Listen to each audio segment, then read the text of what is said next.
watch out, cause I'm here now and I'm staying. Claws out, this the fight that I've been craving. I know there's something inside of me, but it's been masked by fear and anxiety. But no more, I'ma break out of the chains. Let's go! I'm waking up, this ain't enough. All of my dreams were starting to rust, but I believe that I can adjust. Positive thoughts, I'm starting to trust. Nothing's deserved unless you work. Something of worth requires an urge. I have been hurt by those at their worst, but that gave me will, some power, a surge. And they know that I won't surrender, so they fear me as a contender. When I fight, they always remember, yeah. I will be known, I won't let go. I will not stop, I will be great. I will be known, I won't let go. I will not stop, I will be great. We came here to conquer, like we're monsters. We can last much longer, we do this for honor. We came here to conquer, like we're monsters. And we can last much longer, we do this for honor. I am a hunter, I've been filled with demons and hunger. I am the thunder, I command the masses in numbers. Look at the fear in their eyes, this is what happens when you are surprised. It's time to meet your demise, just call me Zeus and look to the sky. Everything's amplified, no they cannot deny, I will be rectified. If you dissect me, find scar tissue left behind, injuries that define me to my core. They'll hear me roar like never before, the pain I absorbed is feeding my core. I'm hard to ignore, I'll beat down your door. If you wanted war, well then you got war. What is going on, everyone, and welcome to the third episode of the Around the Valley podcast. I got my co-host in here, Nick Shift and YTC. What's going on, everybody? Yo. All right, so before we get into it, real quick, I was gonna say this like towards the end or whatever, but everyone, congratulate Mr. YTC for getting 4,000 subscribers the other day. So everyone, Thank you on that. Yes. Yep. Road to 5K for him now. But get into these topics. So, hold on, let me get my computer. All right, so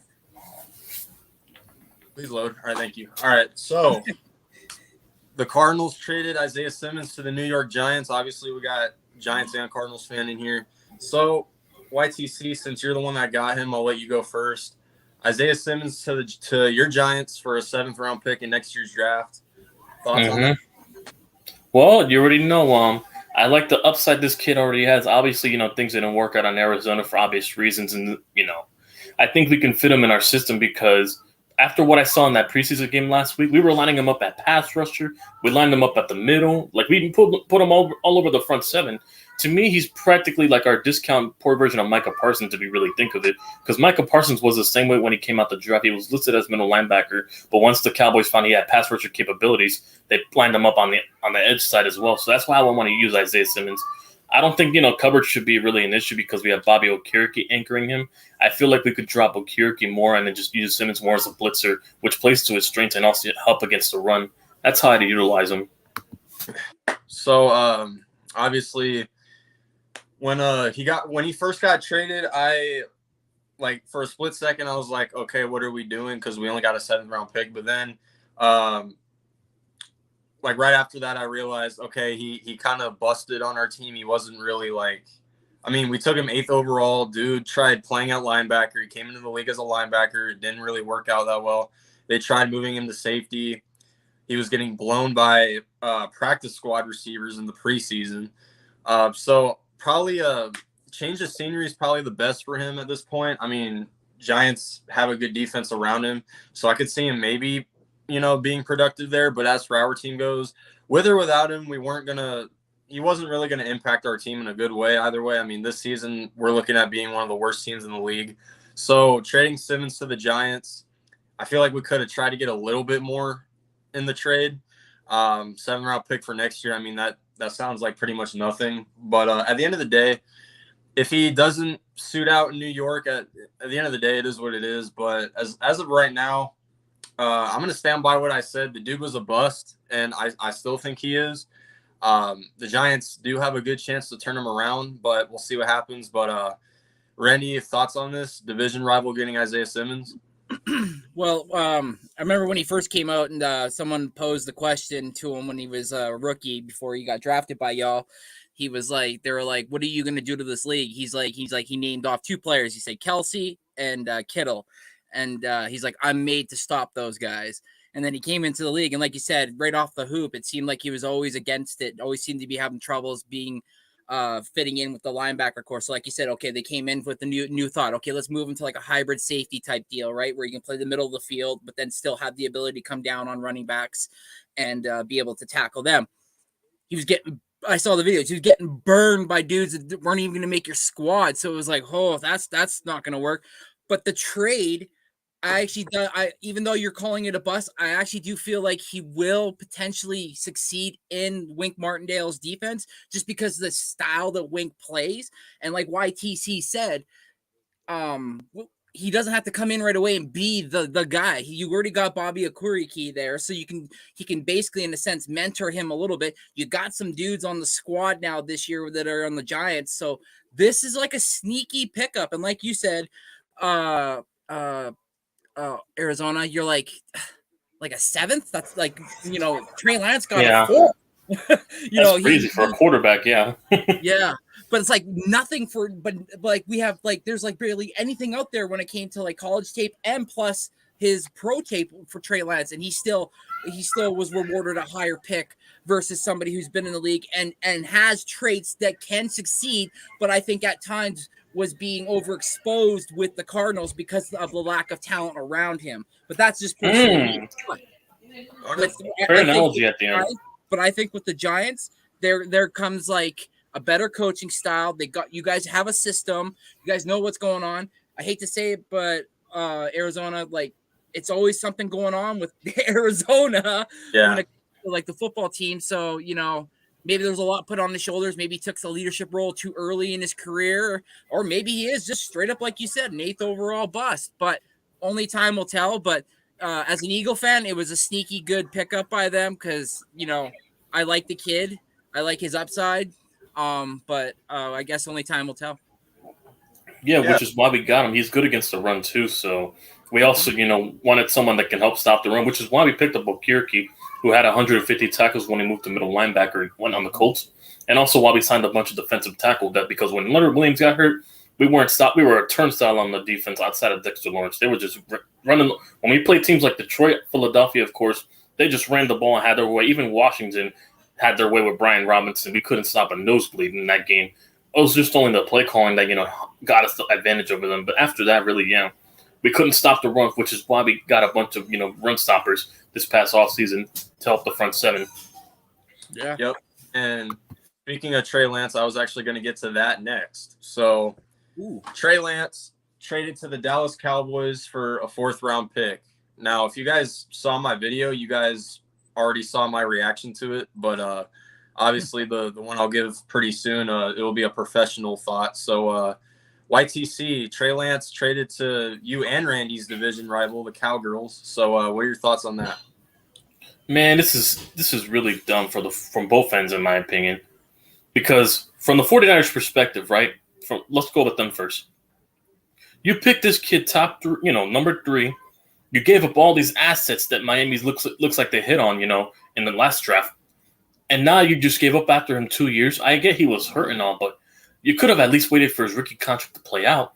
You could have given him his 5th and then maybe extend time to trade him, get more trade value instead of a 4th-round pick. You probably could have gotten much more, even if you wanted to move on from him. You could have just waited for more time and for him, to increase his trade capital when he played on the field. If you had 2 quarterbacks, it would have been more beneficial for them. They could have gotten at least a 2nd if he would have really looked good under the 49ers this upcoming year, hypothetically. They would have gotten more. But either way, I think Kyle, had buyer's remorse, after he saw he didn't fit his system anymore because Brock Purdy came out and panned out. And basically, I think Kyle had an epiphany that, Trey doesn't run the offense like I want to run it. So that's why they decided Brock Purdy. And he feels that if Brock Purdy succeeds, people are just going to instantly forget about Trey Lance and all the capital they gave up, to thinking Trey Lance was the next guy up. So it's not going to – it all falls to Brock Purdy to make, Kyle look like a genius. Or if Kyle falls flat on his face, then Kyle will look like an idiot for trading him away. As for the Cowboys, right? From the Cowboys' perspective, now you gave Dak more. Dak wants a contract. Obviously, he wants a second year contract because he wants his third contract. He wants to run 40 to 50 mil. The way it's looking around with the new market. And if you don't show up, Dak, you have Trey Lance in the back part because I heard there was an article that said Jerry wanted Jalen Hurts years back as well. Yeah, I'm like, come on now, you don't believe in your own quarterback? I know, because you can tell by then he didn't want to pay Dak in that second contract. He did not want to pay Dak after what I heard. But since you guys were picking ahead, things didn't fall into place, and he paid Dak Prescott basically. So I think Jerry's done for having buyer's remorse and this and that when he could have just done his due diligence and traded up if he really believed in a guy like Jalen Hurts. It's just stupid from their end. Yeah. So when the trade happened, I on the Niners end when they traded him, obviously I took my time to laugh at them because you drafted this guy third overall. You not only drafted him third overall, you traded so much. You traded so much to Miami just to get him, and those picks that you gave Miami turned into Tyreek Hill, Jalen Waddle, and Bradley Chubb. And you drafted Trey Lance third overall with the one pick that you got, and he only played I think it was 4 games with the Niners. And yes, yeah, while he was injured.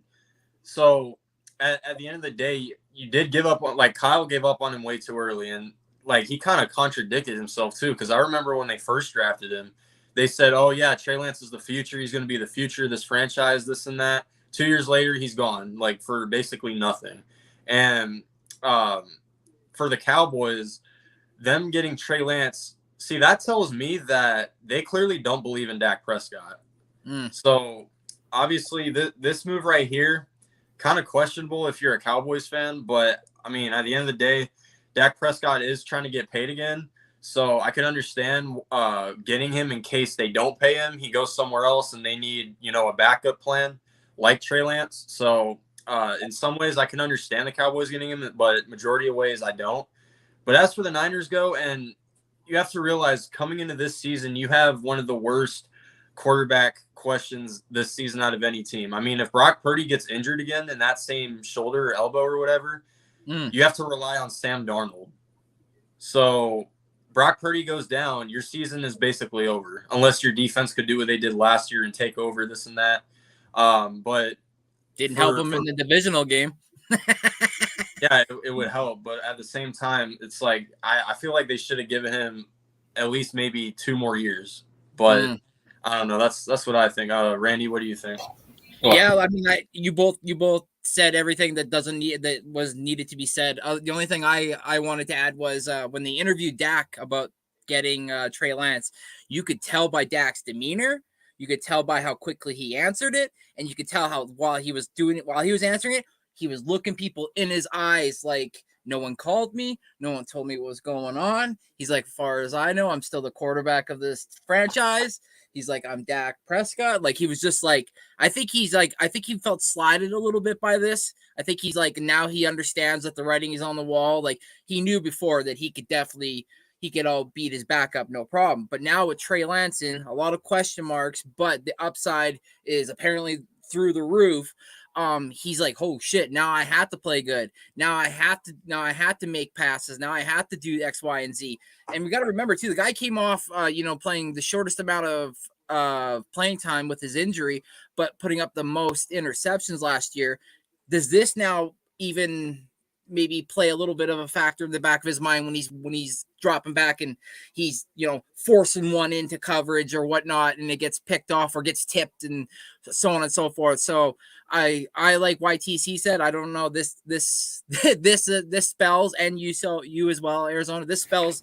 Yeah. This spells like him saying, yeah, replacement. And this also means think of, you're stuck in, quicksand, right?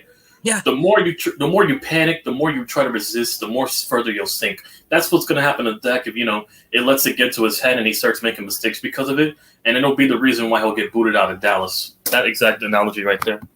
Yeah, exactly. So for me, man, it's just another added distraction, but that's a typical Jerry move. In Jerry's world, everything's got to be out of pocket. So, but screw the Cowboys. I mean, it's just like.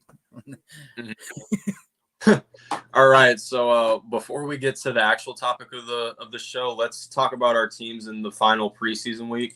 So I'll start with Randy. Eagles Colts 27-13. I was at a restaurant. I actually saw Richardson play for a little bit. So so how did your Eagles do? Did you guys make any cuts yet? And what do you think about the preseason for your team?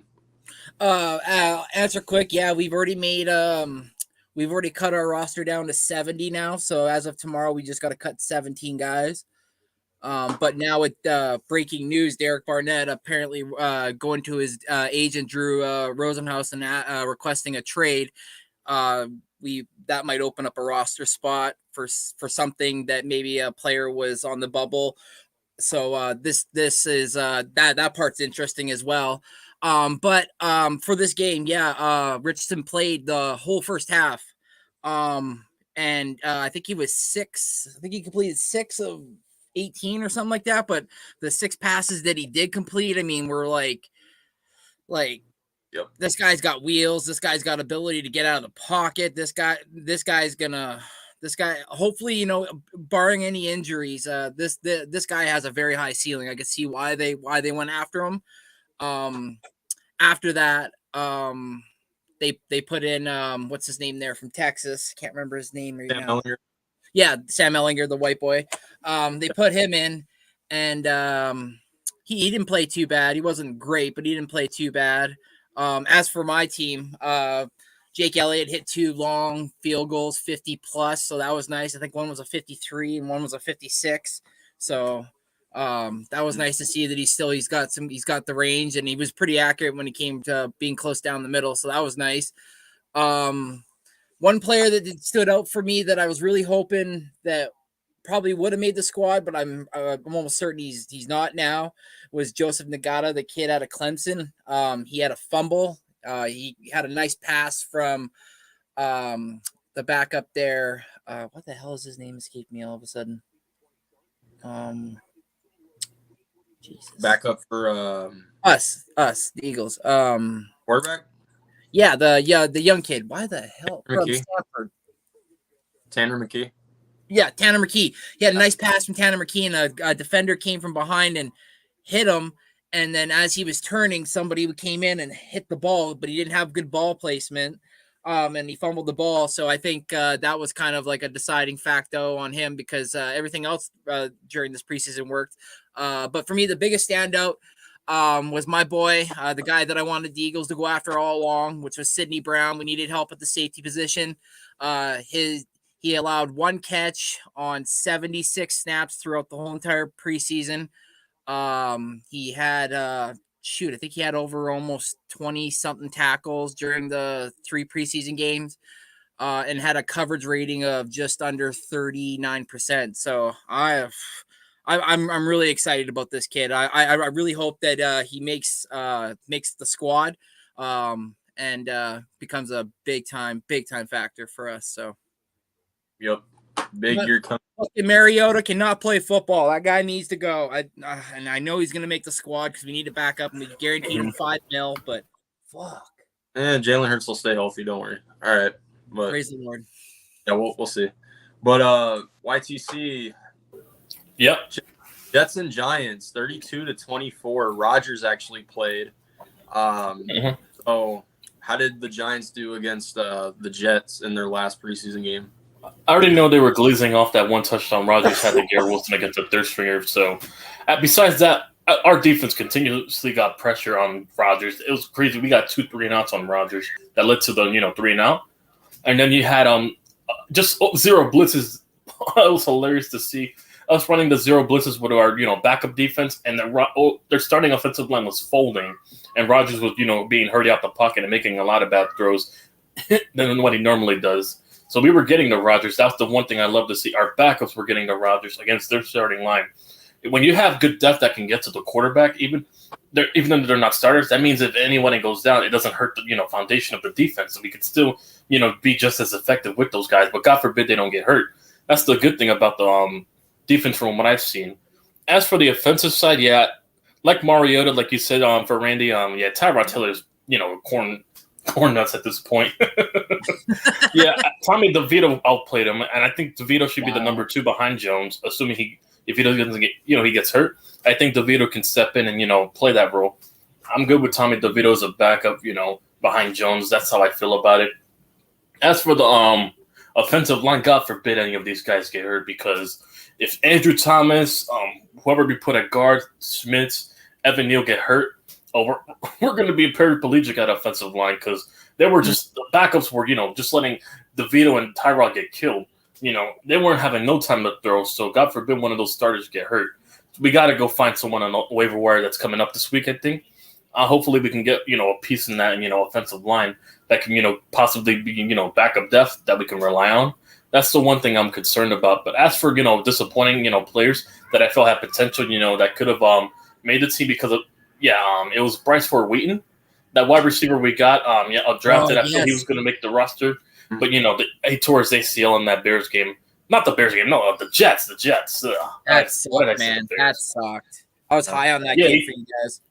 Yeah, I thought the kid would have made the 53 because, we had one. I didn't know if Wanda was going to play, Shepard was going to play. He might have seen some action in the first couple of weeks of the year to prove himself that, he could belong on the team. But I do think he'll have a shot next year. I think he might make the practice squad next year and work his way up maybe. I could see him making the squad again. I really, was high on Bryce Ford Wheaton. But, injuries happen. Availability is the best ability. So hopefully we don't cut our ties with him because of it. So, yeah.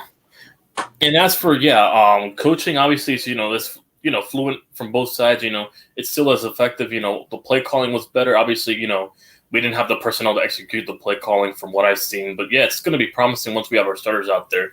But, we finished 1-2, so thank God we didn't get the perfect record curse of going 3-0. So I'll take it, to be honest. So, and I'm ready to move on for week 1. I'm ready for week 1. Yeah. Wish I could say the same. All right, so – speaking of 3-0 preseasons, thank God my team avoided it last week because my team barely won against the Minnesota Vikings 18-17. Now, so obviously Colt McCoy didn't play, and a day later we ended up cutting him, or a couple days later we ended up cutting him. So he's no longer on our team. So we started Clayton Tune. And for the most part, the offense was actually moving the ball pretty well. He was 9 for 12, 85 yards. So obviously the offensive line on the first drive was horrendous. We started the ball at like our own 10, 15-yard line. And the dude got sacked on third down. We had to, punt the ball, etc. But for the most part, I liked how Clayton Tune played. But obviously this move that we made, we got Josh Dobbs. We don't know who the hell is going to start week 1 because Jonathan Gannon still hasn't made a decision yet. So I'm sure he's going to take these next couple weeks to decide who the starter is going to be. But Dobbs didn't play in preseason for us. And obviously we cut Colt McCoy. So the only quarterbacks we have right now are Clayton Tune, Josh Dobbs, and David Blau. And Kyrie is on the PUP list, so he's not going to be playing for at least the first 4 weeks. So he's going to be out for the first part of the season. As for the defense goes, they started off terrible. They gave up, I think, 14 in the first quarter. And then we put our third stringers in the game, and they played better than our second stringers. So I know it's like kind of weird. So they were able to keep the Vikings in check, especially in the second half. They didn't allow a score at all in the second half. So there's still some cuts to be made. But as far as coaching goes, I don't know what it is about Jonathan Gannon, but first half, his game plan is terrible. Second half, he cleans it all the way up. So I don't get, it was like that for the first, or at least the 2 games that we won in preseason. But I just, something about Jonathan Gannon that makes 17 weeks and we had that. Like something about his game plan just makes me wonder, like, is he really gonna, because there's gonna be teams that start off hot against us to the point to where you're not gonna be able, no matter the second half adjustments you make, it doesn't matter. You're not gonna be able to like come back and actually that's how it is. As far as my team goes, there's still cuts to be made. Only cuts we really made that actually matter was Colt McCoy. So we still have a lot of cuts to do. But for the most part, I liked what we saw in the preseason. Obviously, and we're gonna save it for next episode. But next episode, we're gonna give a preview of our teams in week 1. So that's one of the topics we're gonna have. But overall, we went 2-1 in the preseason. We'll see who starts week 1 at quarterback. If Clayton Tune starts, I feel like we have a chance against Washington. But that's for another episode. So those are the NFL topics that we got. Now, we haven't really talked about baseball a lot on our show. And on what's up, Darren? This is YTC. This is Darren, by the way. He made a new channel, so shout out to him. What's up, Darren?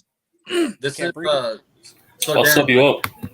I know this is your first time on watching this, but this is a podcast where it's just me, Randy, and YTC. So I can't drop the link because this is our show.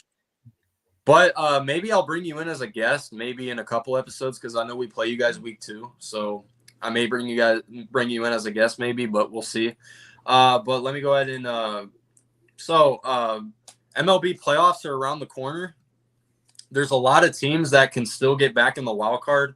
I'll start with the American League since that's the first one that pops up. So how the hell are the Orioles in first? Look at this. They really have the first seed right now. Crazy.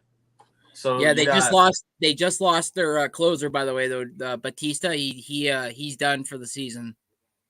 Yeah, so I'll just go through.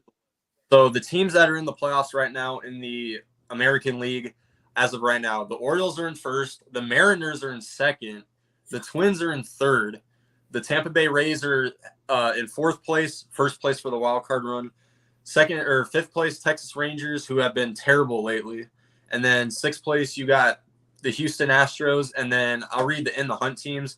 Randy, your team is barely out of the playoffs; they're in the hunt right now.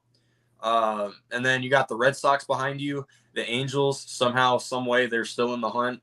The Yankees are somehow, some way still in the hunt, and then you got the Guardians below the Yankees. So, let's see. I know both your teams are in the American League. So, Randy, what are your thoughts on this playoff race so far in the American League? Well, this is very somber for me to say this, but last night we lost 2 players that this morning we eventually had to put on the 15-day DL. Our Gold Glove third baseman Matt Chapman, something to do with his middle finger, so he's done for the next 15 days.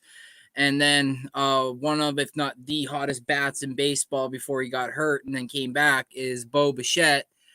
He's out again with apparently right knee soreness. So it's like, again, it's the knee and the quad area again. So that's concerning as well. Maybe they rushed him back a little too quick. But on top of that, man, though, we got guys to call up. We still have good pitching. We still have a really solid bullpen. For us, it's just, Vladdy's not having a good year. He's just not hitting the ball the same. And that goes down to Elvis Martinez, our damn hitting coach, who the fucking guy trusts an iPad more than what he trusts his goddamn eyes. Like, I don't know how many times I see our guys going in the goddamn dugout and they grab an iPad. Like, fuck the iPad. Like, yeah. Fuck. Like, this guy was almost close to being an MVP 2 years ago, Vladdy. He was hitting almost 35 home runs and had 130 some odd freaking RBIs. Like, he was batting 332 or something like that. Like, where was that? Why? Because you slowly took these guys' game out of it, and you're now making it all about this fucking iPad and them watching that. It's like, no, where was the iPad 10 years ago when it came to hitting? No, so like, fuck off. But it came down to like a toughness of the schedule. We were playing teams that we should have won, like the Cleveland Guardians. We should have beat them this weekend, and we didn't. They put a 10 spot up on us yesterday, and we lost in extras. So right now, our next 12 games are probably the most crucial 12 games I say in our remaining schedule.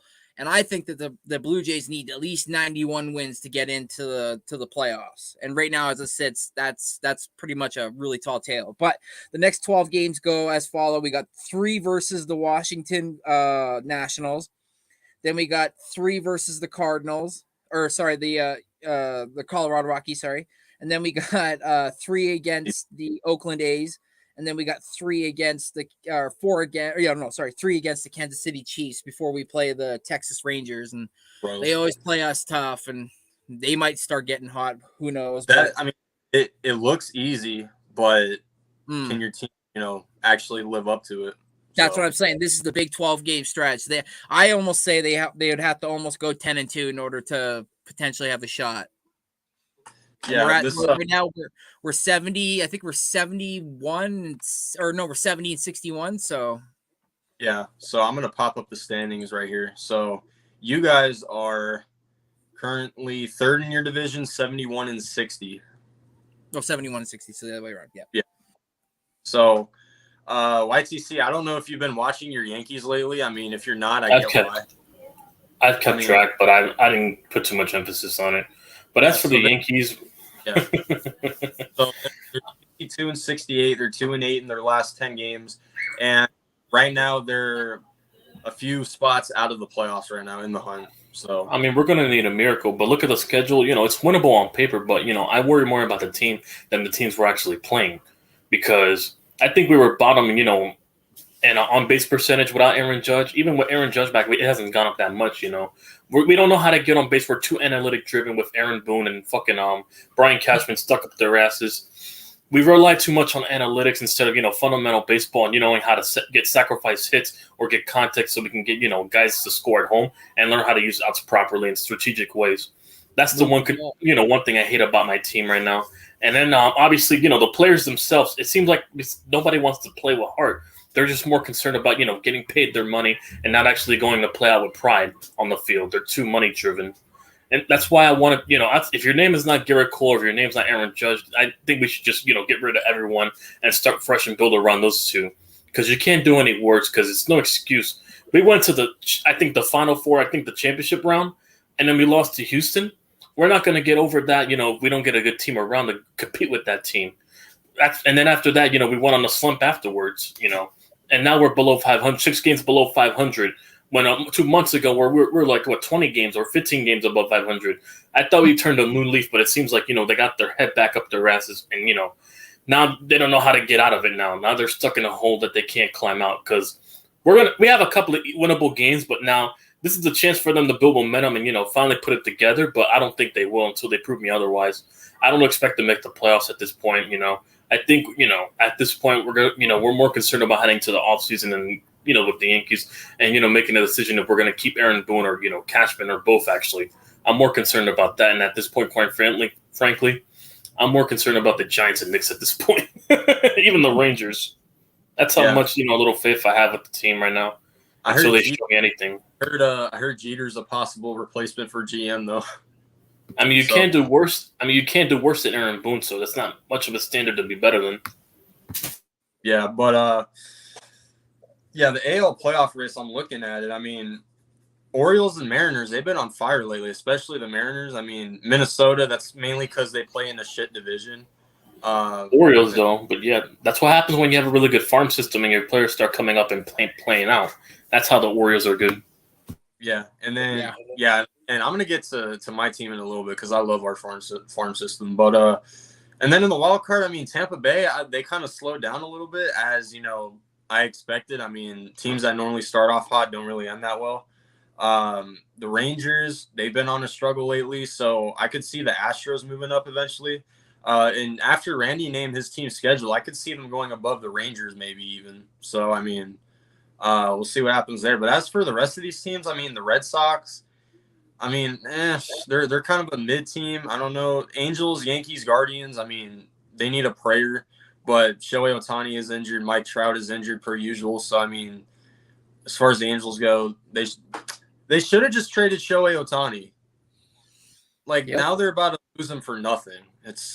I don't know what's going on there. But at the end of the day, it is what it is. But National League.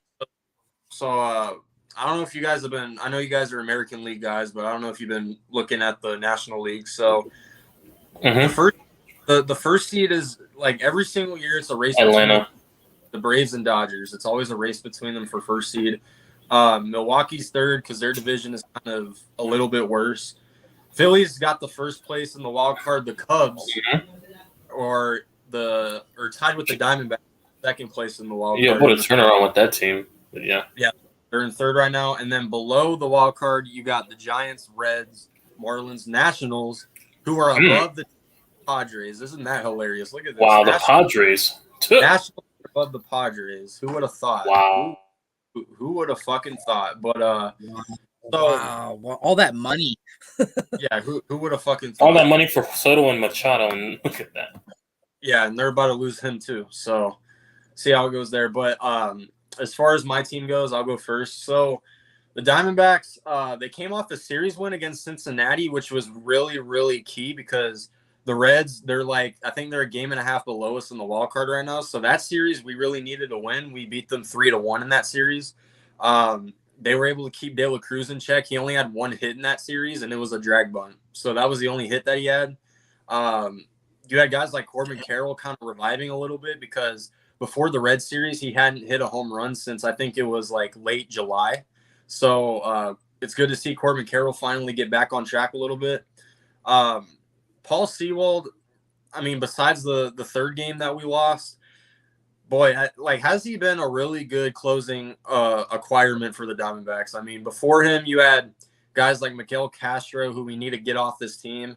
That's pretty much the only reliever I'd say I want off this team drastically.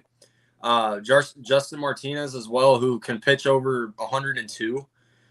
They sent him back to AAA Reno because he kind of blew the game away as well when the one game we lost to Cincinnati. But this upcoming schedule that we got, it's probably the toughest I've seen out of the Diamondbacks this season. So obviously we got the Dodgers starting today. I'm pretty sure it's if I had to guess, I think the Dodgers series is a 3-game series.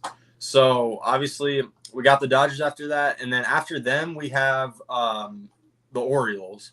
So 2 series that we need, and honestly, I'm just glad that we were able to pick up some momentum heading into this Dodgers series because I mean it's a good thing Zach Gallen's pitching today, so I'm confident we can at least win tonight.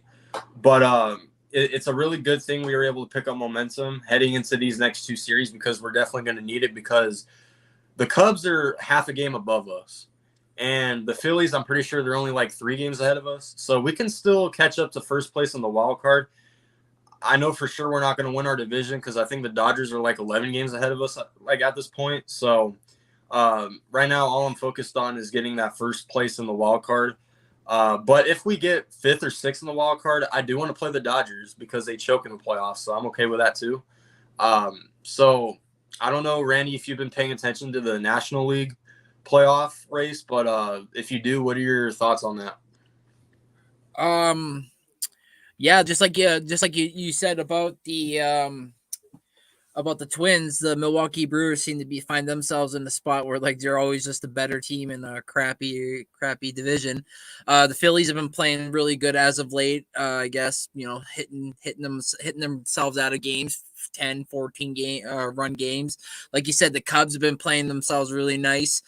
Out of nowhere too, especially like the resurgence of Cody Bellinger, it seems, and like Marcus Stroman seems to find himself a new groove. So it's just, yeah, man. And then you got your Diamondbacks here fighting it, and then when you go down below and see that the teams are remaining, it's not really, San Francisco, like you said, the Reds, yeah, other than Deli Cruz and like maybe Joey Votto and like can't remember the other guy that's on that team, but Marlins, and then the Washington Nationals, who we are playing, like I said, here in a 3-game series starting tonight, over the San Diego Padres. With They're all above that. the Padres. Juan Soto, you still didn't want to take that $400 million from Washington, right? Well, Especially look after winning a World Series. Especially after but yeah, man. Go ahead. Oh, let's see. But no, it's gonna be good. It's yeah. Like you said, you got some winnable games. You guys have built yourself a little cushion. You know what the Dodgers are. As long as you get into the dance, who knows? Yeah. So hypothetically, if it were to end today, we'd be playing Milwaukee in a wild card round, and if we win, we would play the Dodgers. So that's the best And scenario. I think you would probably beat Milwaukee, to be honest. I feel like we could, but at the same time, Milwaukee, I think they're on like a 9-game win streak right now. So like they're killing it right now. And Atlanta would play the winner of Philly and Chicago. So I mean, we'll see how the playoff race goes. But I mean, I've never been hyped about the Diamondbacks since 2017. So I mean, this is like Feeling it. Yeah. So I mean, like, and future for baseball is actually in Arizona is actually pretty good right now. But there's another topic I came across. I kind of want to talk about. I mean, I don't know if you guys have seen it. I'm pretty sure it came out like the other day or something like that. But Kevin Durant, Damian Lillard, and Devin Booker and a bunch of other guys have responded to a comment that a U.S. sprinter made. So Noah Lyles said that NBA champions aren't really world champions because the NBA is a national basketball association in the United States. So basically, according to him, they like NBA champions should not be deemed world champions. So I don't know if you guys have seen the clip of him like saying it, but Randy, I don't know if you've seen it, but if you have, No, I haven't. You have? No, I haven't. Okay. Yeah, he showed me this yesterday. By the way, I saw this thing. Yeah. Yeah. So hilarious.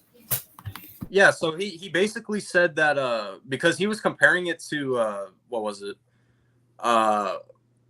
Track and field in the Olympics. Yeah, because I guess track and field is like Olympics. Like every year or whatever. And I guess this guy won it. And then he said the NBA shouldn't be deemed world champions because there's no teams like out in the US. So my thoughts on it, I guess, whoever's like, I didn't even know who this guy was until I came across the news. But it's like, I know. And it's like, dude, you represent the United States. It's like, what are you trying to start right here? Like, are you clout chasing or something? Because people from all over the world who play basketball, they go to the NBA just to be like, because that's where the best play. They play in the NBA. And the team that just won the NBA finals, the Denver Nuggets, they have like what, 2-3 guys that are foreign players on their team, including probably the best player in the NBA right now. So when he said that, I was like, I mean, technically players from other countries, they go to the NBA to play at the very best level. So it doesn't matter. So it doesn't matter if there's like not a team outside of the United States. You go to the NBA because that's the best level and you actually earned your spot there. It doesn't matter because the NBA is basketball in general is pretty much worldwide. So yeah, you have leagues that are in China, Germany, etc. And if they earn it, they go to the NBA.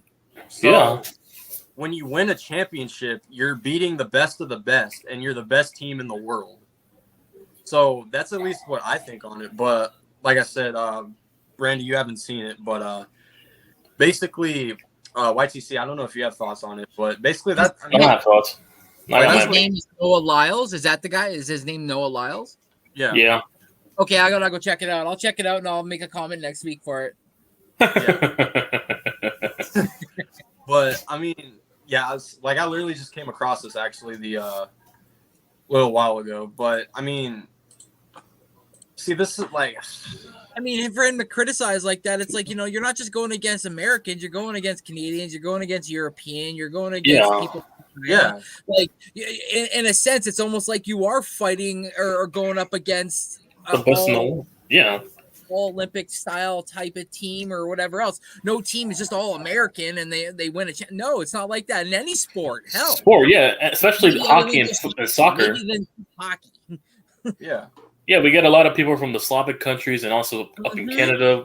We get them all over the world, for the NHL. For a lot of players coming in to winning a title together. And also with FIFA too.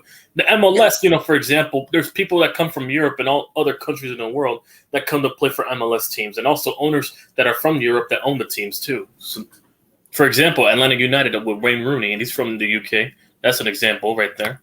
That's probably exactly it right there. What Juice said. He goes, Noah Lyles is probably just upset that track and field doesn't get much attention compared to baseball, basketball, soccer, and football. So he made a statement, so it drew attention to the team and quote unquote the brand. Yeah. So I mean, you got and basketball. I mean, you got so many foreign players that go to. Yeah. So it is players from around the world. Yes, there's not a team outside of the United States for the NBA, but I mean, at the same time, we have 30 teams in the NBA already. So I mean, it's not like we need more. Well, there's one in Canada. Or yeah, one in Canada, excuse me. So and not just that, but I mean, as of right now, the NBA has been getting good at recruiting foreign players. You got Jokic, you got Giannis, you got Joel Embiid. I mean, there's so many guys that have, built their brand in the United States playing in the NBA that are originally from other countries. So if you earn it, then you get to the NBA and you play. Yes, I mean, it's all in America and a little bit in Canada, but at the same time, it is a world champion. So yeah, exactly. Yeah. And it's a team. Yeah. So yeah, no, this guy's talking out of his ass. yeah. And yep. Josh Giddey too, Arku. So actually, since we blew by these topics so fast, we've only been live for 45 minutes. We'll just go ahead and do our week 1 predictions previews. Cause I mean, why not? So, just add a little bit more to it. So I'll start with Randy. Eagles and Patriots. All right. So I dropped my video, who I think would win this game. And I picked the Eagles in a lock of the week. Like, I feel like this is the guaranteed win right here.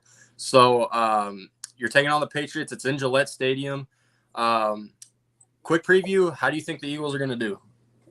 Well, we go into cheater territory, so it's going to be nice to be able to bite the bone off basically take the meat off the bone and leave it hanging for the rest of the league afterwards. Because we're going to go in there, and I think we're going to make some noise.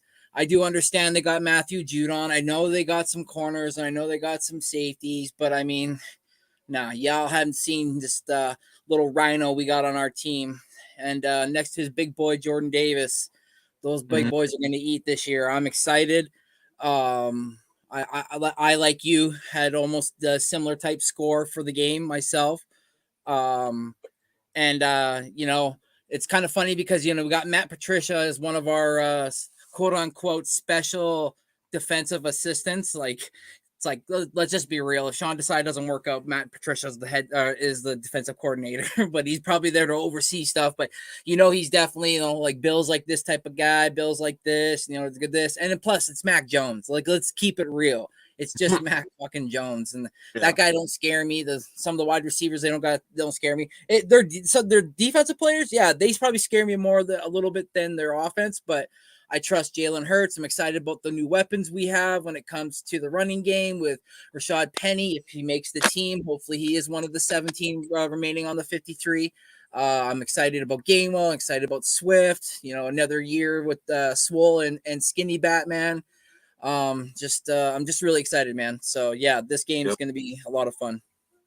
I forgot my score prediction. I think I said Eagles 30. I think I said 27-17, I think. Mm-hmm. I would have given you guys like 30 maybe, but Patriots with Bill Belichick, they do have a good defense. So I would have given you guys over 30, but it is Belichick's defense. So I mean, while your offense is really that good, I feel like 27 is enough. But YTC, I'll let you give this isn't really a game to really talk about for that long. I mean, leave the opponent. Yeah.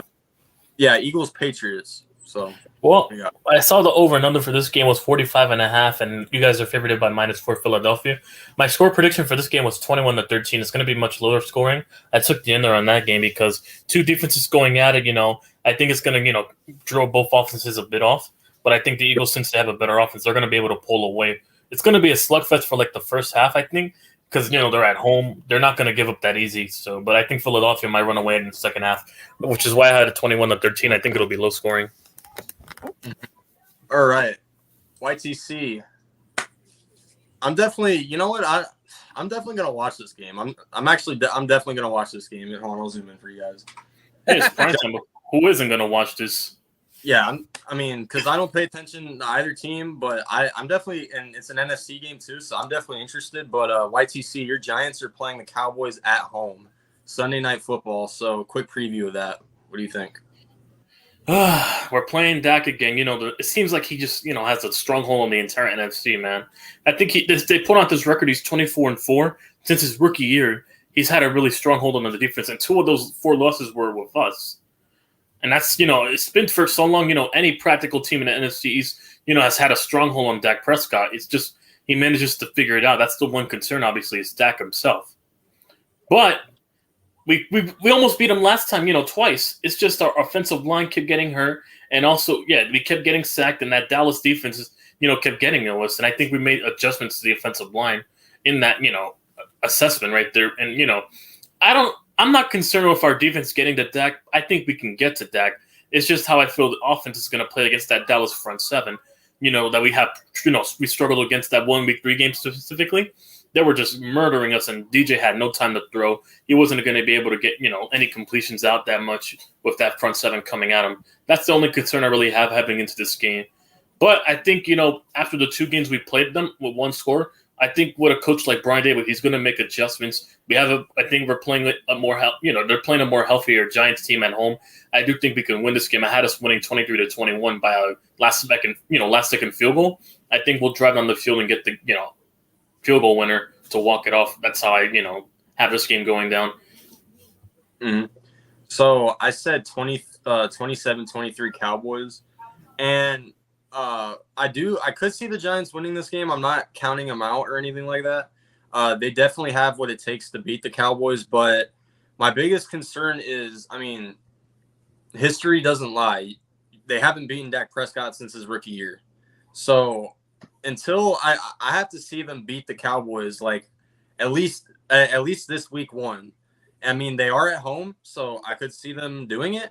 But I'm just going to stick with my gut, and I'm just going to say until they beat Dak Prescott, I'm just going to pick the Cowboys for now. But these 2 teams should be really good, really good this year. But we'll see what happens. But for now, I have the Cowboys winning 27-23. Crazy Juice is picking the Giants. So, Randy, 2 of your division rivals. So if you had to give a prediction of who's going to win this game, who do you think? Short and sweet. Fuck the Cowboys, and I think the Giants take it. So, all right. You'll never ever see this mess about them cowgirls. All right. So I think we can get them eventually. All right. Go ahead. The doormat of our division. We're taking on both of your little brothers in the NFC. So, yep. The doormat. That might not even be their name moving forward, too. Fuck. Yep. Hopefully, their stadium doesn't fall on our team, but oh god, yeah. It's in Washington. Yeah, they tried to kill Jalen Hurts when the stadium fell. Yeah, I remember that. Yeah, they tried to murder the whole scaffold fell. Yeah. Thank God my man laid on his feet. Whoop. See, it's really hard for me to predict this game when we don't even have a QB1 yet. You don't know who's your quarterback mindset, right? Yeah. No, so I'm just gonna assume that Clayton Tune is starting. So that's how I'm going to do it. So if Clayton Tune is playing, I think we're going to win. And I'm going to say if Clayton Tune plays, we're going to win because, the dude was moving the ball in preseason with our third string receivers. He didn't have Hollywood at all in preseason. He didn't have Rondale Moore. He didn't have Zach Ertz. He didn't have all those guys. So if he does start week 1, he has all of those starting capability receivers, and he has Paris Johnson and DJ Humphries as his tackles to give him enough protection in the pocket. The dude, his accuracy, the way it was in preseason, I'm confident he'd be able to find the guys open. Now, a concern for me on offense, though, is Washington's front 7. Because I'm confident in Paris Johnson. I'm confident in DJ Humphries. I'm confident in our tackles. It's just it's our guards and our center because John Gaines got injured the other day, so we don't know how serious his injury is going to be. But we got Will Hernandez as one of our guards, which if you're a Giants fan, you already know how that, looks. But yeah, so same thing with our center. We don't really know who's going to be starting at center yet. If I had to guess, I'd say Lucida Smith, which it's just our O line it's just our O line. I mean, as far as everything else, I mean, James Conner, Keontae Ingram, I feel like that's an underrated 1-2 punch on our running back core. But while Washington does have a good, somewhat of a good front seven, Their secondary is questionable. yeah, secondary is a little bit questionable. And you look at their offense, they do have the enemy. But Sam Howell looked really good in the preseason. But at the end of the day, I mean, from what I saw from Sam Howell, the Ravens and all the other teams, they were playing their backups. So, I mean, I guess he's supposed to look good against those kind of defenses. But our secondary, and also, by the way, Terry McLaurin is uncertain to play. Yeah. So, Really? So McLaurin's dealing with – oh, that's going to be a big key right there for taking away McLaurin. I think it was, and then you just have to stop the run. I think it was a turf toe or something like that. Turf toe, yeah. So yeah, he's uncertain to play. So that helps out on our weak defense a lot. But if he does play, I mean, even if he does play, I mean, it is week 1. So anything happens in week 1. We all know that. So while yes, I did pick Washington to beat us, had it being 21-20, a very close game. If Clay June starts, I could see us winning this game. And I hope we do win this game because the next 4 games after that are absolute hell for us. So this would be a must.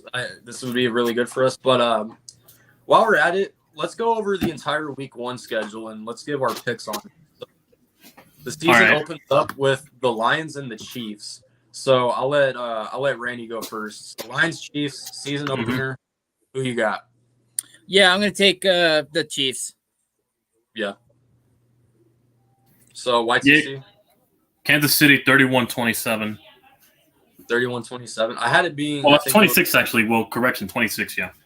I think I said 31-23. I took the over though. It's 54.5. I took the over. If you want to score, I'll say 28-21. Yeah. And guys in the comments, you guys can drop your predictions too. So I'll drop my spread as well, just in case for the money bettors in the chat. But yeah, the overs in this game. Yeah. So 10 a.m. games, Titans and Saints. I think the over is 41.5. I took 42.5, and I think the Saints are favored by minus 3.5. I took the Titans plus 3.5, but I have the Saints winning by 3, 24-21. Mm-hmm. Yeah, I have the this one being a close one, but I have the Saints squeaking it out. I have it 23-21. Yep, I had it being 27-21 New Orleans. I would have picked the Titans, but I mean, they just don't have a quarterback. Yeah, I mean, as much as I don't believe in Derek Carr. He's better than Ryan Tannehill. So yeah, so I mean, I would have picked Tennessee. I mean, they have the offense, at least I think, except for maybe the O-line. But I just can't trust Ryan Tannehill or Will Levis or Malik Willis. Well, yes, he's had somewhat of a good preseason. I just I don't know. We'll see. But on to the next one. Tampa Bay Buccaneers and Minnesota Vikings, and Baker Mayfield is starting, by the way. Oh, I got the Vikings 33-17. 33-17. Randy? Yeah, I have the Vikings winning this one 32-14. 32-14. I actually, what was it? I think I said 21-15. I had it being kind of low scoring. I could see the Vikings, blowing. Yeah, we'll see. Cardinals Commanders. We already get. Or wait, I gave my prediction. You guys didn't. Yeah, I didn't get. Well, I have the Commanders in a low scoring 20. I took the under on this one, which is it was 40. I think 39. I took the over on that at exactly 40 points. I put 23-17 Commanders, 6-point game. Yeah, Sam. Randy, yep. Commanders, yep. All right, so this one, I'm actually interested. 49. Yeah, I'm doing this game definitely. 49ers and Steelers. Yeah, I'm interested. Yeah, I'm really looking forward to see how this game turns out. But Niners, I picked the Steelers in an upset, and the reason why is because it's week 1. Mike Tomlin doesn't really lose in week 1, or from what we've seen. And the defense is key because the Niners don't really have a quarterback. So that's why I'm picking the Steelers, and I had them winning 20-17. Oh, ironically, we have the same score prediction. I got the Steelers at 20-17 as well. I took the Steelers, obviously, and this one is an upset as well, since we consider it. Only because, Kenny Pickett's the more experienced quarterback. Brock Purdy's coming off a rehab arm injury, and, we don't know how he's going to look. And they're traveling on the road to Pittsburgh, and it's against Mike Tomlin. They're at home. I would have given this to the 49ers if it was in San Francisco, but I think because they have to travel early, and the time differential, I'll give it to Pittsburgh by -3. Randy? Yeah, I got the Steelers walking off 23-20 on the 49ers. On field goal? Yep. Yes, sir. Crazy Juice says trap game, but I'm going with my Niners. Okay. Yeah, it is a trap game, and it is week 1. So, so I made my prediction on this game based off if Joe Burrow does play. So if Joe Burrow does play, I got the Bengals winning 31-20. But oh, really? That was my upset of the week. That was my upset. That was one of my upsets. Yeah, I think the Browns are going to beat the Bengals. Joe Burrow's not going to be the same as he was, and I think the Browns defense might be able to get to that O-line.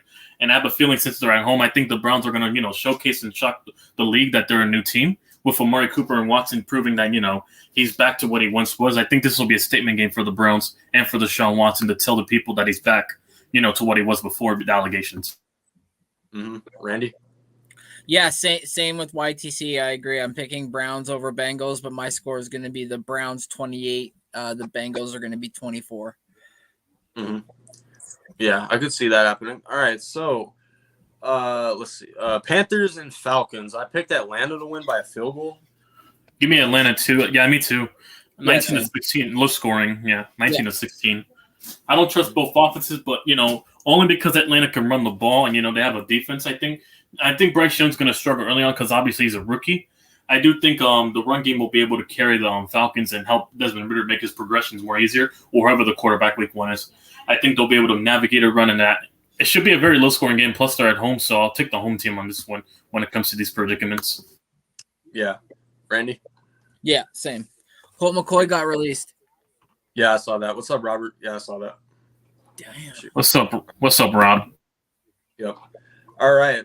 You got the Texans and the Ravens. Oh, my God. This will be a massacre. I said Baltimore 33-17. So that was my score prediction. YTC, I didn't see yours. For the pickup video, I actually got the Ravens squeaking out a close one. I think the Texans are going to give the Ravens a run for their money because, it's week 1. Teams, take other teams lightly, then they end up playing harder than they should. And it's more competitive than it should be. I think the betting odd makers are low at 9.5.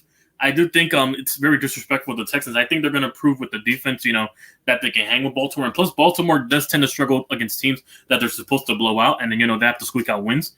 They did it against the Jaguars last year, and they had to break a record to beat Detroit. So it's been happened before with the Ravens. They'll play much closer than they should.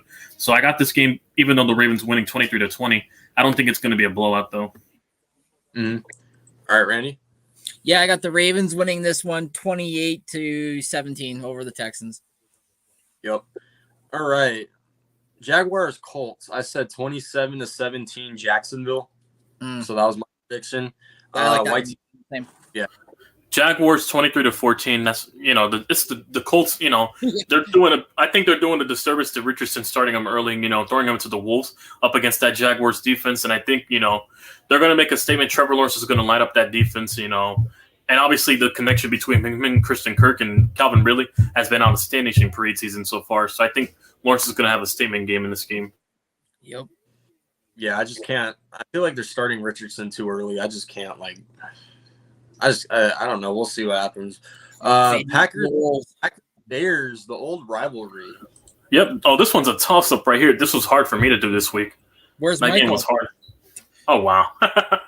But, yeah, that game was a toss-up for me right there. Yeah. I got Chicago. I got Chicago, though, 28-23. It's going to be high-scoring because, obviously, both defenses are, going to take a while to gel over time. Chicago did get a good defense, but they still got to prove more, over time for them to gel. I do think this game will be high-scoring, and because they don't, the Packers, they don't have film on Jordan Love since he hasn't played much. I think Jordan Love's going to, have the element of surprise to put up more points, but I think I got Chicago edging it out at the, end. Randy?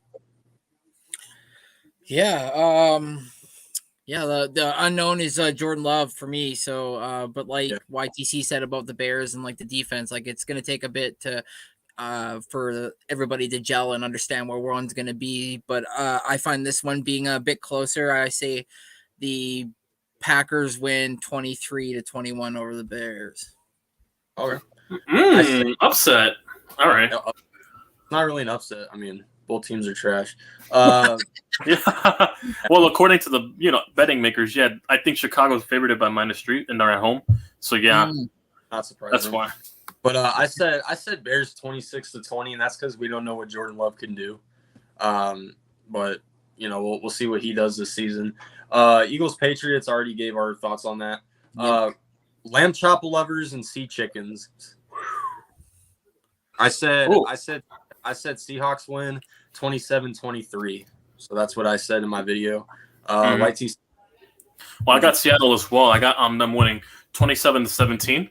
I got Seattle winning. They're at home. It's hard to win week 1 versus Seattle when they're fully healthy going into Seattle. And plus the Rams, they're obviously coming off, Stafford's coming off a torn ACL. Cooper Kupp's coming off a torn ACL. They're not going to click right away. So I got Seattle on this one at home. Yeah. Randy? And there are reports being out already that apparently Matthew Stafford had somebody write down in a book all the new teammates' names because he's having a hard time clicking with the quote unquote younger generation. So, like YTC says, I think there's going to be some growing pains with the vets versus the younger guys for the Rams. So I have the Sea Chickens taking this one. Is Jackson Smith-Njigba playing, or is he still out until like week 3 because of the surgery he had on his wrist? I think he's playing. Oh, okay. I still think he's playing, but even if he didn't play, there's lock it in. No, I was just wondering. That's all. I even if they don't, I figured. I mean, either way, they could have held the fort down, but yeah, I get it.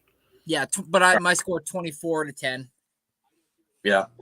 And this next game was hard for me to predict. I picked the Chargers, though. It's the Dolphins and Chargers. I said Chargers win by 6. I said this was 30-50. So, yeah, this was probably the hardest game for me to predict, either that or Cowboys-Giants. But I said Chargers win 30-24. So, YTC. Oh, this is my second upset. This is my second upset. I had 3 upsets total, but yeah, this is my second one.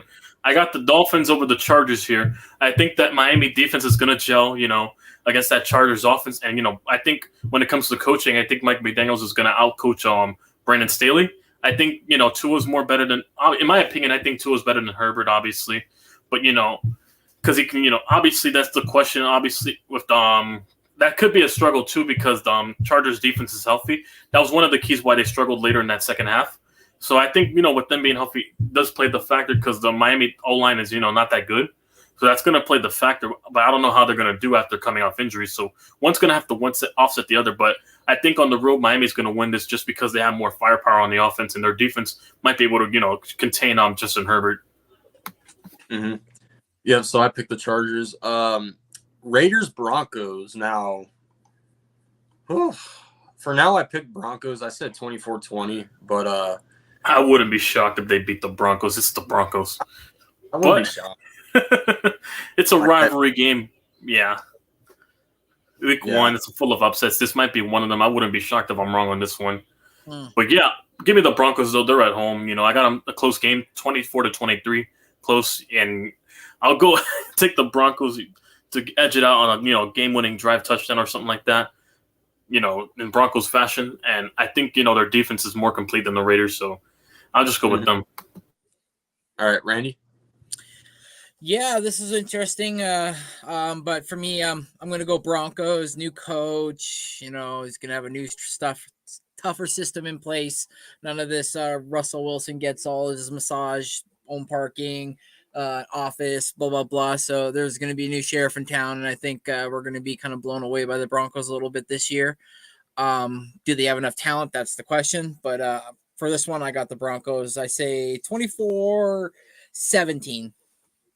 Speaking of JSN, I literally just came across Ian Rappaport, and it says JSN, who underwent surgery to repair a small broken bone in his wrist, is expected to begin the season on the active roster, but there's no word yet on his availability for week 1.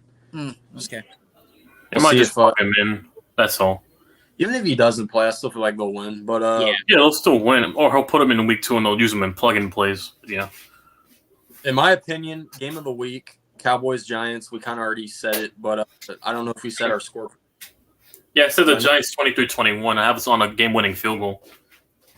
Randy, did you have a score prediction? Yeah, I say the Giants win 28 to nobody cares about the Cowboys. Wow. I said 27-23 Cowboys, but this game could go either way. So I'll just leave it at that. And then the second game of the week in my eyes. A team I never thought I'd see Aaron Rodgers go to. The New York Jets are playing the Buffalo Bills at home. Never would I imagine a Monday Night Football game with the Jets and Bills be entertaining. With Rodgers at quarterback. Never Rodgers versus Allen, yeah. But give me the Buffalo Bills on this one, 27-26. They'll edge it out, I got Buffalo. Randy? Shit. This one's a tough one for me. Yeah, I'm gonna go Jets. I would say the Jets pull it out 26-21. All right. Yeah, so I said Bills. 27. I said that the Bills would win. I think what was the score? I said 27-23, I think. But I could see the Jets winning. I just don't know if they're, that team. I mean, ready yet? Brand new quarterback. I mean, you have to learn a whole new system. So goal line shaky. Yeah. Yeah. So I mean, Rodgers for some part, I mean, he looked bad and he also kind of looked good in his preseason game against the Giants. But we'll see how he does against the Bills. I'm not really confident. I mean, the Bills have a defense. Keep in mind because their O-line was struggling in that game. So against that front seven in Buffalo, it's going to be definitely a test for Rodgers to overcome. I'm not really confident in the Bills, though. I mean, you got to worry about Von Miller coming off that ACL tear, this and that. But, I mean, should be an interesting week one. I'm definitely looking forward to seeing the games. I just hope we at least get, a win before our quarterback comes back because, I mean, I just at least want they confirmed Kyler Murray out for the first 4 weeks, yeah. Yeah, they confirmed him out for the first 4 weeks. Some news for the Eagles. I don't know, Randy, if you've been checking Twitter, but they signed, they signed Isaiah Rodgers, so the guy who was suspended from the Colts for the year. I don't know if you guys isn't he suspended for the whole year? So I mean, why'd you sign him? Because he led all rookies last year in return yards for he averaged 27 yards per game. So I think maybe that's why, because a return game sucks. So that might be a clear telltale to any player that's doing kick returns on the Eagles this year that this is your final year, buddy, because we got a guy we're gonna plug and play this year. So. Also, Danny, now they're going one. No, at worst they'll go 1-3. They'll beat the Commanders. I wish. I wish. 1-4 against the Giants, I guess. I don't know. No. Yeah. Or maybe it's 2-2, but probably the 49ers if they start Sam Darnold. I don't know. So I kind of want to. So we got through these topics like hella fast, but let's see. So we got through everything. Some things I want to talk about on the show. First off, comment section. I'm gonna keep saying this. You guys are welcome to ask us questions because we'll answer them. Exactly. We'll take any questions. Yeah, we try to engage with the chat a lot. Just talk sports, mainly football, basketball, and baseball. I know YTC's into wrestling. Randy, I don't know if you are. I think you are, but a little bit. Yeah, a little bit. Yep. So I saw there was a famous wrestler that passed away recently. So RIP. Yeah, 2 of them actually. Yeah, no, glorified Terry Funk from the AWA days in ECW. One of the innovators over there. Yeah, he passed away. A longtime wrestler, and obviously Bray Wyatt. Also known as Wyndham Rotunda, passed away too early at the age of 36. Yeah. So, and cause of death was I think revealed as a heart illness because of COVID increasing it. Yeah, unfortunately that was unfortunate to hear. Yeah, but oh, hang on, Darren has a question for me. I have a question for YTC. Do you think our line can stop Dallas's pass rush? I don't think we're going to be able to stop him entirely. We might be able to contain him only because we have Andrew Thomas blocking the blind side. I think at the bare minimum, if he blocks the blind side, we'll have Jones be able to scramble out the pocket to run or find a man downfield. We're not going to be completely under pressure. It's just Jones has to get the ball out. with the wide receivers getting open quicker. If Evan Neal, can't contain the right side, that's the one key factor in the O-line in that game. I think Andrew Thomas can hold his own against Micah Parsons. I don't know about the right side with DeMarcus Lawrence going up with Evan Neal. That's the only concern I have. Yeah. Yeah. 0-4 without Garland. Ugh. I just want at least one. I already know we're gonna get a top 5 pick, if not 2 top 5 picks. We do have the Texans pick. Right. Which I mean, I'm okay. It's not that I don't want Caleb Williams. It's just that we paid Tyler. So I mean, at the end of the day, it's like, what team is gonna take his contract? It's like, that's a big. Commanders? I don't know. Commanders, oh my god! I would love that too because you Giant fans love beefing with. Oh yeah, because then we love one's gonna one set the other, and we're gonna have to play each other twice a year. I might have to crack it. Same draft class. Playing against each other twice a year, in the same draft class. That would be funny. That'd be funny. If they do take his contract, I mean, hey, I'm okay with getting Caleb Williams, and I mean, if somehow we can get Caleb Williams and Marvin Harrison, that's a really good start to Marvin Harrison Jr. That's a good start to building this team. Our GM's done a pretty good job as far as getting. What's up, Coach Ed? How you doing? What's up, Coach? Well, Danny, Darren. I hear all these Dallas fans hyping up Massey. If I'm being honest, JMS is locking up. I mean, it's 2 rookies going at it, so it can go either way. So you never know how it's going to go down. But I think he'll hold his own against them. It's 2 rookies going at it. Yeah.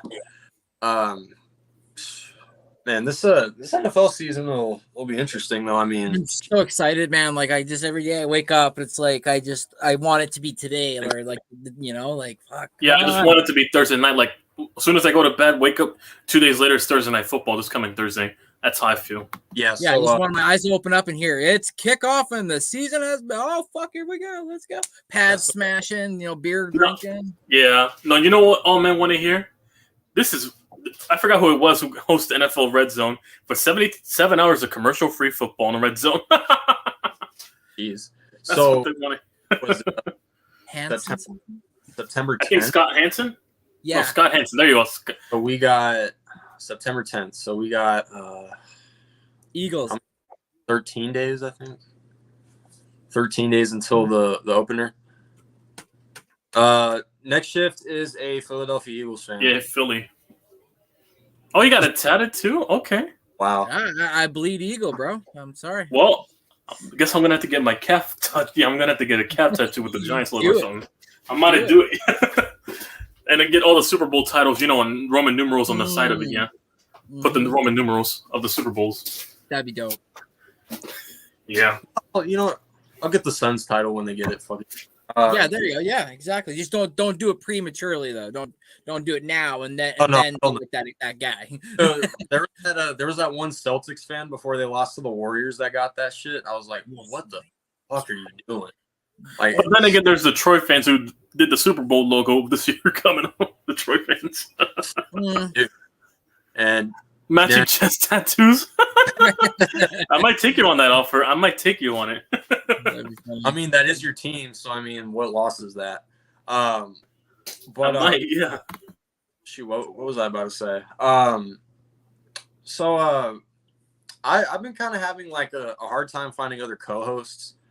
So I don't know if you guys have like any ideas of who to bring on here, like as another co-host, because with the 3 of us, we get through these topics like crazy fast. Right. Like crazy fast. And I try to be probably one more guy, on the panel would, help get things more quicker, more longer. So, prolong it a lot longer, right? Yeah. So probably one more guy should, fix that. Yeah, so I try to be on here. I try to be on here for at least an hour to an hour and a half at least. Yeah. To, keep it going. Let the chat, hop in eventually and just, do their thing. But see, there's people in the Hardcore Sports Network, because I try to get people from different fan bases as well. Because I mean, Darren, look, Darren's pitching in his resume. Oh, you may want to get him on. We'll see. Yeah. Yeah, because we got a Giants, Cardinals, and Eagles fan in here. So I guess, I mean, 2 of them wouldn't be that bad. But I try to get teams other fan bases just to have their own. No, but keep in mind, if we get 4 people on, and keep in mind we're also going to have a co-host. That's 5 people to keep the conversation going, and I think it'd be beneficial right there. And we're also going to have guests occasionally on here as well. So because it gives different perspectives, right? You get it from somebody that from a different team that sees it from a different angle. So yeah, it's cool. Yeah, and also they keep attention to their divisions too when it comes to basketball, their own conferences and shit. So that I'm trying to get there. I mean, each episode I keep thinking I'm going to try to get one. So hopefully I get one pretty soon. I probably won't bring guests on here until the season NFL. Yeah, until the NFL season starts. So probably around episode 5 or 6, I'll probably start bringing guests on here. I think that's when we start playing other teams, so you can get other fan bases on here. Yeah, and also Darren just made a YouTube channel, and that's the name of it right there. So everyone go sub up to him. He's gonna do. I think he said he was uploading a video in about a couple hours. I think. Yeah, I already subbed it up. I just subbed it up. Yeah. Yeah, coach. Hold on, coach. Coach. What does that eye emoji mean? Okay. Once he heard it. Hey, coach knows a lot about the game. If you want to get, coach knows about the game. Yeah.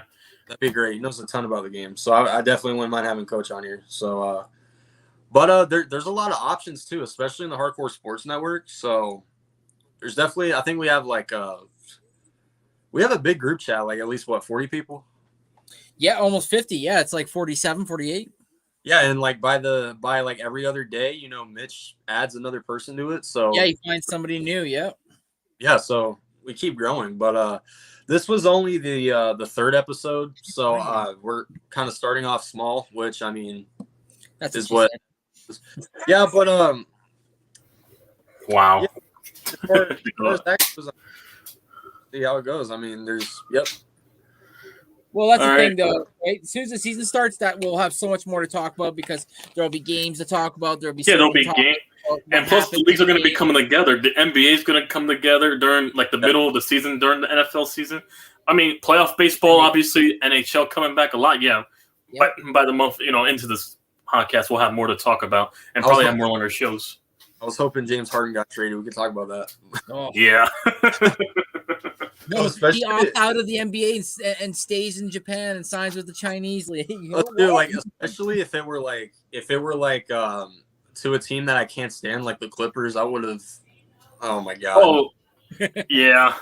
Lost. You would have heard it from me until the end. That would have been amazing. But Darren says enjoys the live streams. Nice. Glad to hear that.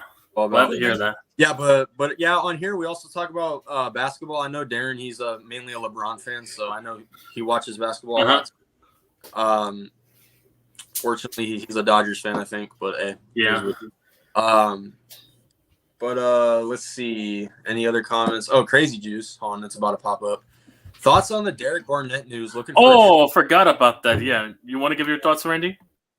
Yeah, you kind of see the writing on the wall in a sense when the Eagles started, drafting and signing other players, and to a fault, none on his own, he got hurt, right? And due overtime, players outplayed his position. And now, like I said, now that we drafted Nolan Smith, we have a big logjam when it comes to his position. It was him that wanted to trade out. Drew Rosenhaus, his agent, reported to the Eagles that he would like to seek a trade. The Eagles said, of course, by all means, go out and look. So now the interesting factor for me as a fan, because I'm not a big fan of Derek Barnett, I'll be real with you. I don't like him. The only person in our group chat that probably likes Derek Barnett is Further AM. He's somebody else's part of Hardcore Sports. He'll die on a stand fighting for this man because of the strip sack he had against Tom Brady during the Super Bowl, and then it was Graham that picked up the ball and secured it, but. Yeah, for that little simple play, I said he's done more harm than he's done good for us since then with all the penalties he takes for unsportsmanlike. But he says that doesn't matter. I love his heart. I'm like, yeah, okay, well, I don't. He needs to know when to turn it up and need to know when to turn it off. I know there's a fine line, but yeah. So for me, I'm just interested what are we getting back in return. That's the problem. So let's see. So hold up, I gotta check this draft. Hold up. The 2017 draft. Yeah, hold up. I got to check. Yeah, that's the draft he came out of, yeah. Hold up. Where is it? Yeah, that's the infamous draft I wanted. Let's see. You took so you took him over. Jeez. Yeah, no, you're gonna say it. Say it. Hold up. I wanted him. Hey, listen, we took Evan Ingram that single draft as well. I wanted Dalvin Cook or Ryan Ramczyk in that draft. I couldn't stand Rashad Jennings at the time, but we got Evan Ingram. I thought we could have won with Will Tye. Bitch ain't loading. Come on. See, I there's a lot of mistakes my team's made in the past too. So Yeah, we took him over Jonathan Allen, Marlon Humphrey, Adoree Jackson, OJ Howard, Garrett Bowles, Jared David, Charles Harris, Evan Ingram, Jabril Peppers, Prisky McKinley, Tre'Davious White, Taco Charlton, David Njoku. Crazy. Oh wow, look at that! TJ Watt. TJ Watt. Crazy. Yeah. Crazy. Peppers and Adoree both came to the Giants, and then Adoree's the starter. And then even Buddha fell to the second, so it's like even we could have took Buddha at some point. That's why I love that draft. Well, and then you know who we took? We fucking took Sidney Jones, cornerback. He's not even on the team anymore. So, I mean, we took Hassan Reddick. I mean, yeah, thank you, by the way. Could have been good with us, but fucking Steve Kahn didn't want to pick up his franchise tag. That's so stupid, eh? And then look what he did with us. God, he's 16.5 on the season, plus 3 during the playoffs / Super Bowl run, ending up with 19.5 sacks on the season. That's fucking crazy. In Arizona, he had like 11 sacks in the last 6 games or some shit. It's like, how do you not pick this guy up? Yeah, and he was like playing out of his mind. You're right. And then all of a sudden, everybody's like, "Oh, but I don't think he'll be able to do it on that defense in Carolina." Goes there and he still puts up 10.5, I think was sacks. And then all of a sudden, oh, but there's no way he could do it 3 times. All right, like comes to Eagles, 19.5 sacks when the season's done. It's like, what is this guy? I'm surprised he wasn't Defensive Player of the Year candidate. It was like he wasn't even close to it. But maybe if a better. Do you have any sneaky Super Bowl contenders in mind? A lot would come from the NFC, in my opinion, because anyone can come out that division. NFC. Maybe NFC. Well, AFC though. If just overall, if not just NFC, I would say the Steelers maybe, just because like you guys were saying, like Tomlin's never had a losing season, so like maybe this year, maybe like the Purdy effect happens with Kenny Pickett and he takes the league. Yeah, it depends on Pickett really on that whole team. That team is talented. Like just a dog season. They got the defense. They got a healthy Alex Highsmith and TJ Watt coming off both ends. Like damn. Sneaky team out the AFC. I'm trying because NFC anyone can like win it. Hell, I wouldn't rule out the Jaguars having a secret run like they did with Blake Bortles. Jaguars, yeah. Maybe.